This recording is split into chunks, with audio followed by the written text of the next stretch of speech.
Pulos na tiniliw ng polis, ti 26 na lalaki, a residente ti barangay Bangbangar, Bangkit Abra, kalbasan na may pangarup ang nagpaputok ti paltog, ken ginandan na paltugan ti may sa lalaki ng 2024, idisango ti may sa abar, iti barangay Kalaba, Bangkit Abra, pasado las 11 iti rabii. Kuna ti polisya, iti panagrespondeda, positibo nga intuno ti biktima ti sospek. May pangarup ngayon mo nang nagpaputok ti sospek, sakbay na ginandan na paltugan ti biktima. Todo na rito yung suspekta yung pinadas na so ng putokan ti paltuog ng mga pimutok. Di mo na nga putok dito yung suspekta yung pababa. Kasta mangbutong kumalaeng.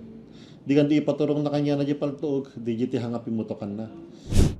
May pangarup pa nagramot ti insidente, di saan na panagkinawatan. Na-recover ti konti suspect, may isang homemade caliber .22 revolver nga daan ti dua bala, ken may sa basyo ti bala. Depensa ti suspect, na bakal da ito ti bato, rason na nagdugol ti boging na.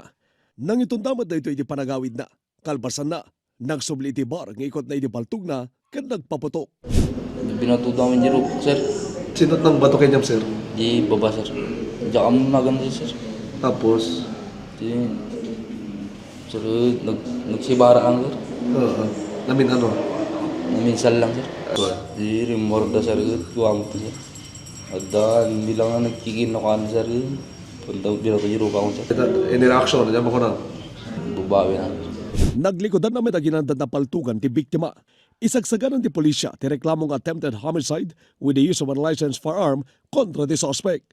Nagpalagim na ti polisya kanito umili tapos saanin nga maulit ti masamak. Bawal ti agigam ti paltuog.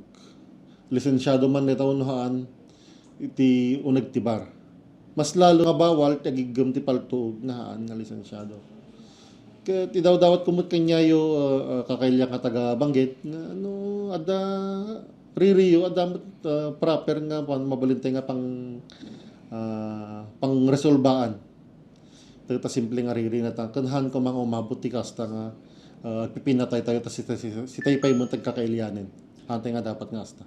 Archie Lorenzo, Balitang, Solidort.